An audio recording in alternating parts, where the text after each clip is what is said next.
Welcome to the deep dive. We know you want deep knowledge fast. And today, we've got quite a story for you.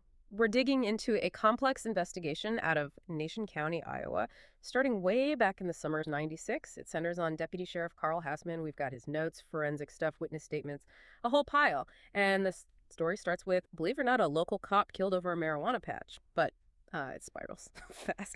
Our mission here is to track how this, well, pretty low-tech local sheriff's department navigated not one, but two linked murder scenes and ended up uncovering connections to federal agencies, international fraud, and serious domestic extremism.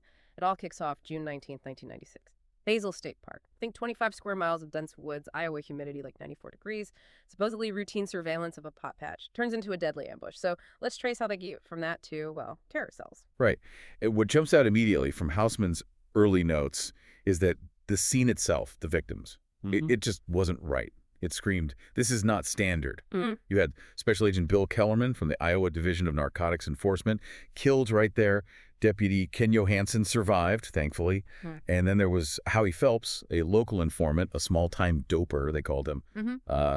Turd, he was killed too. Turd. Yeah, that detail really grounds you, doesn't it? It's the messy reality of that kind of police work. It absolutely does. And you get a sense of the sheer chaos because Johansson, the surviving deputy, his first thought was completely wrong. He actually thought Kellerman might have, accidentally shot Turd in the firefight in the confusion. Wow. But Houseman and another agent, Hester Gorse, they looked past the adrenaline. They started gathering the actual forensic evidence. And what they found almost immediately just blew that initial confusion away and pointed somewhere else entirely. Okay, so forget accidental shooting. What did the ballistics actually show? Well, it showed this was planned, coordinated. It looked like an execution by at least two shooters. They pulled out over 50 7.62 millimeter casings and about 35.56 millimeter casings. Whoa, okay. Those are two very different rounds, military calibers, right? Exactly. Powerful stuff. And they found them in 4 different locations within the ambush zone. 4 spots. 4 spots. Dr. Peters, the pathologist, later confirmed Kellerman was hit 5 times. 2 rounds were 7.62 mil, 3 were 5.56. So that's definitive proof. 2 different types of rifles, firing almost simultaneously and from really close range. How close are we talking? Peters figured less than 50 feet. Because the woods were so thick, the undergrowth and the wounds were just devastating high-velocity trauma. This wasn't a shootout. It was a prepared kill zone, a tactical operation. So Houseman's team starts looking local, right? The usual suspects for a pot patch guarding. But they must have known pretty quick that wasn't adding up. Oh, yeah. They were kind of chasing shadows initially. The owner of the plants, this guy Johnny Marks, he owned like 106 Simpson Mill plants. He was gone. Yeah. Missing. Prime suspect. For a minute, anyway. For a minute. They also talked to Turd's associate, Howler Phelps. He had a Toker Rev rifle, which is 7.62 millimeters caliber. Huh. That sounds promising. Yeah. But ballistics testing ruled it out pretty quickly. The markings didn't match. So the whole local dealer defending his patch theory it just fell apart. It didn't fit the evidence. The ammo, the number of shooters, the tactics, none of it. And then a few days later, they find something else near the site that really cements this idea that they're dealing with something different. That's right. They found physical evidence of people who knew what they were doing, people who'd been there a while. Green camouflage makeup cans. And get this, 24 empty military MRE bags. Meals, ready to eat. 24, so people were camped out there, waiting. Yeah, trained individuals, using tactical gear, operating with discipline, lying low, maybe for days. Not some local guy with a deer rifle. Okay, so this is the point where it stops being just a local Nation County problem. The feds get involved. FBI, DEA, IRS agents start showing up. And Houseman notices the whole focus shifts, doesn't it? Absolutely. A DEA agent named Volant comes in, and right away he tries to frame it as international drug stuff. He pulls out this piece of green rubberized cloth gear and says something like, this is similar to gear worn by members of a certain cartel. Trying to push the foreign angle immediately. Right. Trying to steer it that way, even though they've got these MRE wrappers lying around, which suggests, maybe domestic military training or background. This federal involvement brings in some pretty cold language, too, right? That term. Yeah, the known dead. Houseman mentions how much he hated that term. It's chilling. What does it even mean? It's basically bureaucratic jargon. A way for these big agencies, maybe intelligence, counterterrorism, to categorize victims. It sort of implies they don't fully count or get the full weight of the agency's resources until they're officially ID'd, logged, and deemed relevant to whatever the bigger national security picture is. Ugh. It really shows how quickly this local tragedy just got swallowed up into something much larger, much colder. Exactly.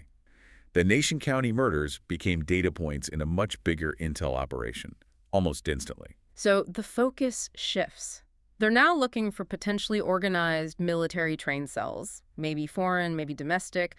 But the case kind of simmers until July 23rd.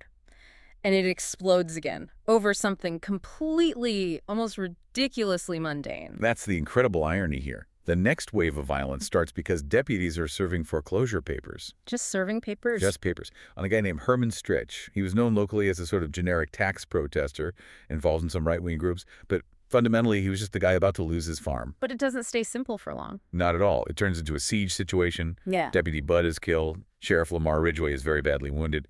Then Herman Stritch, maybe thinking he can get his story out, agrees to talk to the media. Okay. A photojournalist, Philip Rumsford from the Des Moines Register, approaches the house. While police are trying to negotiate, Rumsford gets shot. Killed.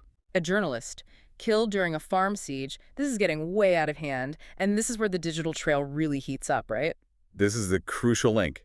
Houseman and Gorse eventually get access to computers seized from the Stritch place, and they find it, the digital kill order. An email or message recovered, sent at 2:31 p.m., the exact time Rumsford was shot. What did it say? It said, "Shoot him. Bomb. Now we're exposed. Bravo 6. Oh my God, shoot him, bomb. What was the bomb? Was there a bomb? No, that was the tragic, panicked misidentification. Bravo 6 turned out to be Gregory Francis Borcherding. He was another freelance journalist there, but he ran a small right-wing publication. Borcherding saw Rumsford approaching. Rumsford was carrying a bottle of mineral water wrapped in two black, like beer koozies, can insulators. And Borcherding thought that was a bomb. Apparently. In the panic, the fear of exposure, he reported bomb, and that instantly triggered the shoot-him order from whoever he was communicating with inside. Just instantaneous, fatal reaction based on a text and a water bottle. That kind of immediate obedience. It says a lot about the group Stritch was involved with. This wasn't just tax protesting anymore, was it? Not even close. The investigation uncovered that the Stritches were deeply involved in financial scams, specifically run by something called the PM Corporation.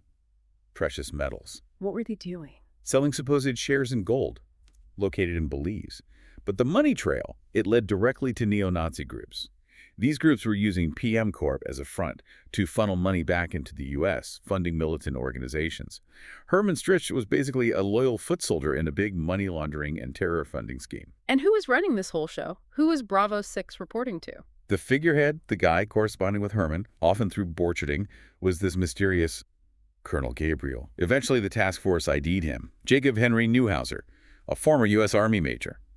Ranger training, living off-grid in a fortified compound up in Idaho. A former U.S. Army major running neo-Nazi-funded scams out of Belize, directing hits in Iowa. You can see why the feds were interested. This is way beyond local law enforcement. Completely out of their depth. And the scale of Gabriel's operation became terrifyingly clear when they searched an associate's property, a guy named Whitman. What did they find there? More MREs? Oh, much more than MREs. They found a hidden room, an illegal arsenal. We're talking serious military hardware. British Army sniper rifles, PML 96A1s, 7.62 millimeter, silenced British Army submachine guns, Sterling L34A1s, and, crucially, a British Law 80 rocket launcher. A rocket launcher, like anti-tank. A portable anti-armor weapon, yes. And that discovery clicked everything together because remember Bravo 6, Borcherding? Yeah. He had actually used one of those Law 80s earlier in a failed attempt to spring someone from jail. It wasn't just philosophy. This group had access to and was willing to use military-grade, internationally sourced weapons against U.S. targets. Unbelievable. So when they finally caught this guy Whitman, did he talk? Did he connect Gabriel to the Stritch farm siege? He did. Whitman confirmed Gabriel himself was actually at the Stritch farm during the siege. Gabriel was there in person. Why? Whitman said Gabriel was honoring a philosophical commitment to Herman Stritch. Herman was a loyal follower, maybe important to the financial side. The Rumsford shooting, Whitman confirmed, was pure panic, triggered by that shoot him bomb message from Borcherding. Gabriel showing up personally, despite the risk, shows how important keeping that network intact was to him. Okay, let's quickly loop back to the very beginning. Johnny Marks, the guy who owned the pot patch, he wasn't one of the shooters, but he didn't exactly walk away clean either. No, he didn't. That's one of the really grim parts of this whole thing. Marx's body eventually turned up over in Wisconsin. It was brutal. Nailed to a piece of timber with a railroad spike, labeled R8. Who did that? Was it Gabriel's group tying up loose ends? No, it was claimed by a completely different group, a meth biker gang called the Living Dead. They put out word they killed Marx's payback for killing a cop in the woods on June 19. But Marx didn't kill the cop. Exactly. He is killed by a third party, based on the perception of guilt that Gabriel's initial operation created. The conspiracy's violence rippled outwards, causing more unrelated violence down the line. It's just layer upon layer of violence and deception. The original killings by extremists, then this unrelated street revenge killing based on misinformation. Precisely. And connecting back to the bigger picture, remember Agent Volant, the DEA guy? Yeah, the one pushing the cartel angle. Well, towards the end, he basically admits his real job. He wasn't primarily a narcotics agent, he was counterterrorism. Ah, so the feds weren't just shifting the focus. They knew or suspected this was terrorism from much earlier on. It seems very likely. They were likely using the Nation County events to gather intelligence on Gabriel's entire network long before the Stritch siege blew it wide open. They were hunting terrorists, using the drug angle partly as cover. In Gabriel's pattern. He usually sent others to do the dirty work, right? That's the pattern. He sent subordinates for the June 19th ambush in the park. He sent Borcherding for the rocket attack. He had others threaten Nancy Mitchell, Rumsford's partner. He only showed up in person at the Stritch farm, seemingly compelled to protect Herman, which really highlights how important Stritch must have been to his operation, financially or ideologically. There was one last confrontation, wasn't there, when they tried to move Nola Stritch? Yes, a final, desperate attack. Gabriel's people tried to ambush the transfer back at the Nation County courthouse. And incredibly, it's Houseman and a dispatcher named Sally who fight them off. Sally uses pepper mace, fatally takes Nola Stritch out of the equation during the chaos. Nola actually screams out, "It's me!" during the fight, confirming Gabriel's presence nearby. Trying to extract her, he's forced to retreat. Just incredible bravery from local law enforcement facing military tactics. And the final piece, the reason for the initial ambush in the park. Yeah, Whitman finally confessed that too. It wasn't about protecting the marijuana patch at all. And what was it? He said he was there, in the woods, on June 19th. He confirmed it was part of a tactical doctrine training exercise Gabriel's group was running. A training exercise? A live-fire training exercise. Special Agent Kellerman and Turd Phelps just stumbled into the wrong place at the absolute wrong time. They interrupted a domestic terror cell's field drill. So let's just recap this for you. We started with a local deputy, Carl Houseman, looking into a dope patch killing in rural Iowa. And we ended up uncovering an international financial scam funding neo-Nazis run by a former U.S. Army major involving military-grade weapons, multiple murders, and a full-blown counterterrorism investigation. All unraveled because ultimately a couple of deputies had to serve foreclosure papers on one guy in the network. It really shows you how these extensive, well-funded, violent networks can operate just beneath the surface, sometimes for years. And the value here, for you listening, is seeing how a seemingly simple local crime can suddenly pull back the curtain on something vast and deeply dangerous operating domestically. Yeah, modern extremism isn't simple. It blends ideology, finance, military training.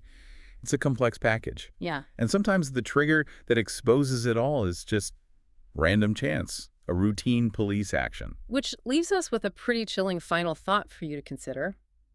Colonel Gabriel, Jacob Neuhauser, highly trained former military officer, he risked his entire operation, his freedom, everything, by showing up personally to defend Herman Stritch, who was, in the grand scheme, maybe a relatively low-level part of the financial chain. So the question is, what does that tell us about the level of commitment within these groups? What perceived threat did Gabriel feel? Why was Stritch so important that Gabriel himself had to be there, risking everything? What does that level of loyalty or maybe desperation signal about how these groups view their struggle against the state? Something to definitely think about. It suggests that for some of these groups, protecting the network, protecting the ideology, maybe outweighs even personal survival. A very dangerous mindset. Indeed.